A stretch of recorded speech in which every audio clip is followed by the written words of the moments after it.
This is part 2 of the Pennsylvania Suite.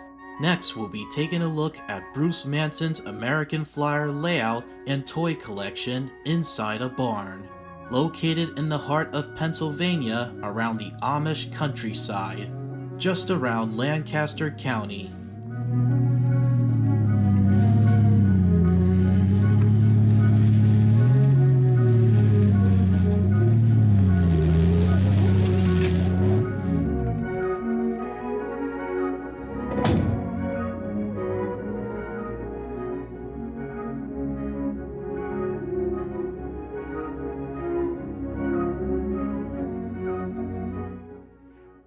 Long ago in Lancaster, PA, there was a Long Island native man named Bruce Manson, who had his collection of toys displayed on his tables in both rooms of the barn.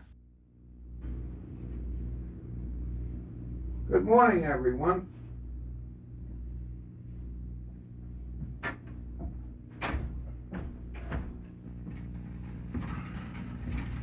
Tilly and McGooey called and said they wanted to do a tape of this. But this isn't a TV studio or a museum. This is a display that, for my enjoyment, and my wife's enjoyment.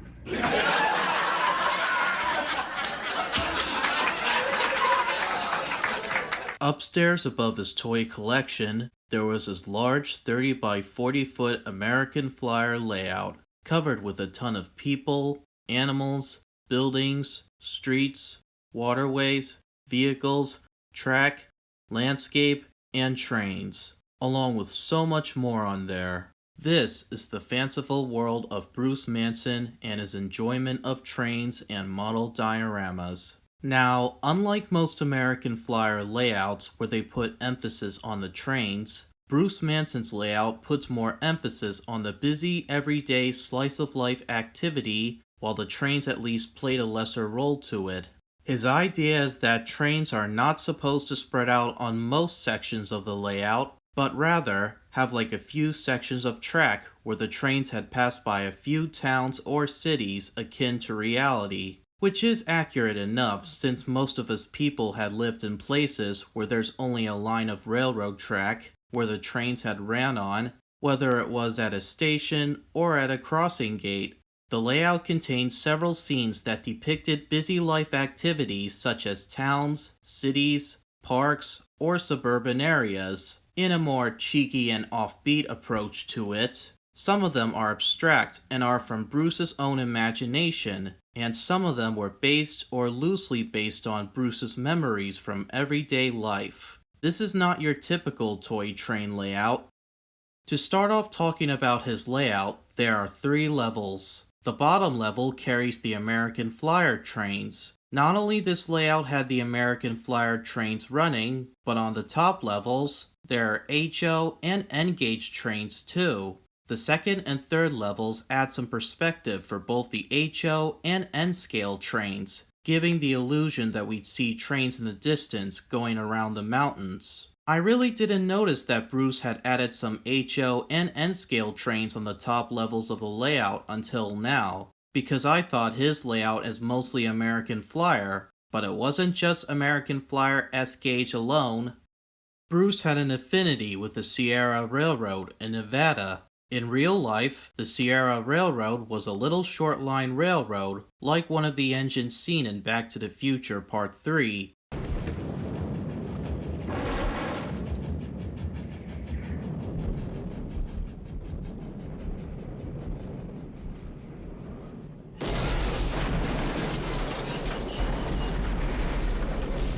But in Bruce Manson's world, the Sierra Railroad is a common carrier railroad that does both freight and passenger service. Now that's what I like to call taking something that had already exists and turning it into something even better.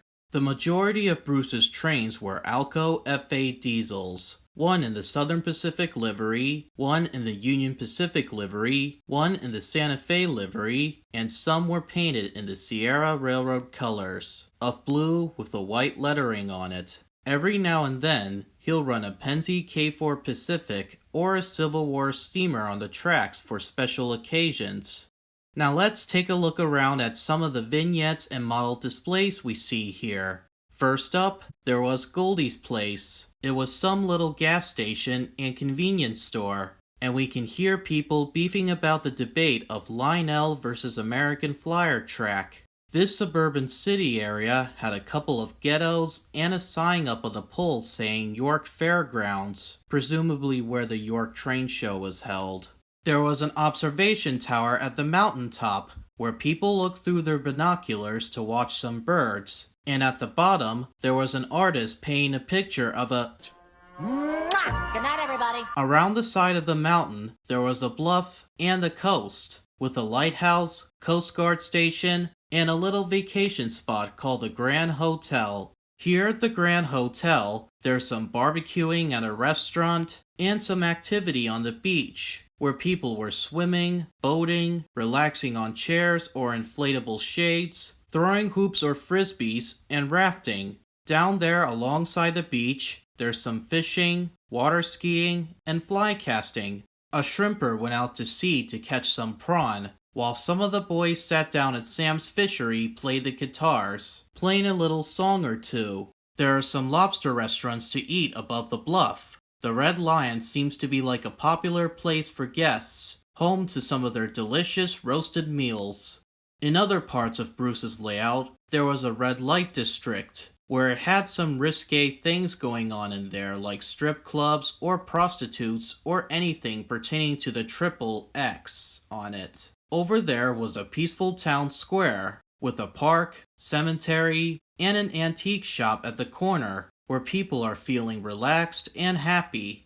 It always seemed to be Christmas at the Greenwich Village Green. There was a Christmas display, and down there in Greenwich was the Manson Real Estate Office, in which, fun fact, Bruce Manson went to St. John's University in Long Island. His vocation was in both the toy and real estate business. He was also both an editor and official publisher of the TCA. Where's the TCA located at?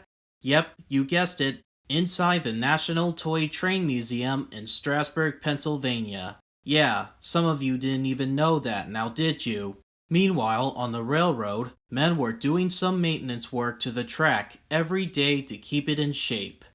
Since Bruce Manson had grew up in Long Island, he had a few places on his layout that were named after the places from Long Island, like St. John, Manhasset, Garden City, or Belrose. Manhasset is a happy little village, and I love the Manhasset Station terminal that he built. It looks really good. In Belrose, people were dancing in the streets and having a parade around the entire town, along with the rodeo and circus, passing by the stores, the courthouse, the statue of Thomas Jefferson, the fish market, the arcade, and even the Manhasset Station. It was one hell of a celebration. Garden City is a peaceful and quaint town, where they had charming buildings, a beautiful church, a steakhouse, the Fargo Motel, and a little boarding house that has the Union Jack, possibly home to someone who had a British heritage. And of course, there are some tall buildings on this layout. Bruce Manson is one of the few model railroaders to do this. The tallest building on the layout is the 20-story Mobile Oil Building, but the most memorable buildings on this layout is undoubtedly both the Carlisle and Stanhope Hotels. The hotel is what I consider to be one of the highlights of Bruce's layout, because George Fair had performed there on a piano before Bobby Shore took over. Have a listen to it. Don't get lost at quarterback.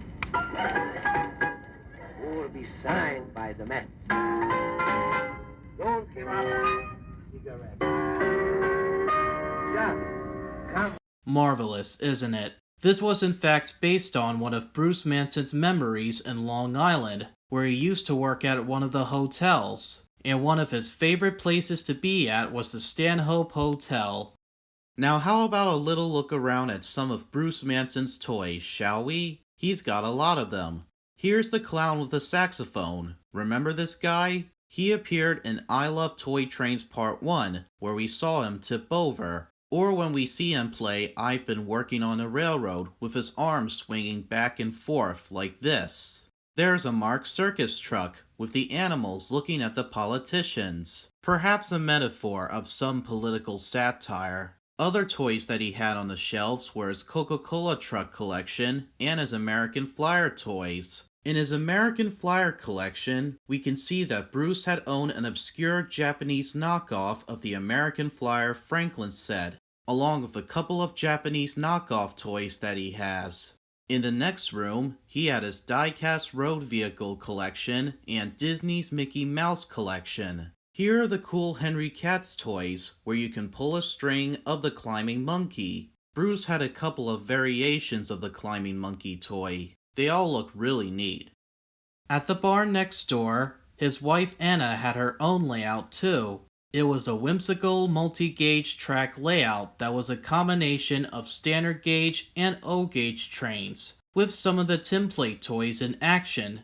Like Bruce Manson's layout, Anna's layout had a lot of magic and charm.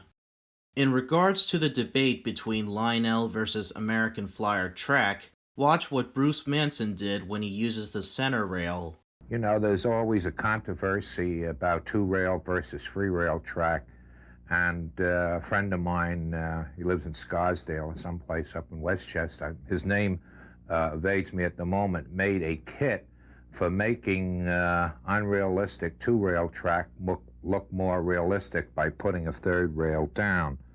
And, you know, it's kind of a fun thing to put down when Lionel guys come and see this layout. You know. Sir, you had just lost your American Flyer privileges. Not cool. Bruce Manson's layout is outstanding and amazing. While he may be gone 14 years ago, back in 2010, his layout will forever be cherished by some of us who had seen it in this video. I love this layout, and I knew you would too. Many of the vignettes in Manson's world were magnificently detailed and always had an aura of enjoyment and enchantment. They make the layout seem like it was larger than life. The Stanhope Hotel is my favorite part about this layout because I can hear George Fair playing on the piano. The American Flyer trains were neat to watch too, with most of them operating, and I love his approach to many of the towns and cities that he had crafted. It's like Bruce Manson said, it was his enjoyment, and that was his goal, to make everyone enjoy his layout. Hold up. We're not done yet. As Bruce had left his barn to go home, here's this little twist at the end.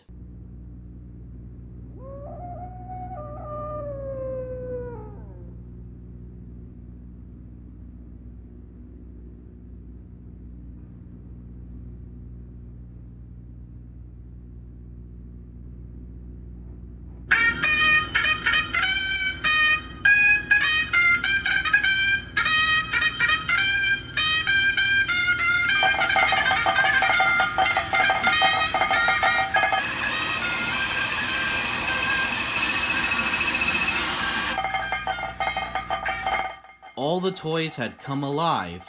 Yes, it was creepy, I know that, but it was so out of nowhere that I had to enjoy it myself. Bruce's American Flyer layout also continued to operate at night.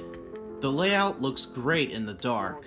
You can hear all the sounds of the trains running, a busy station, a man hailing at a taxi, and the Stanhope Hotel where George Fair is playing on the piano there.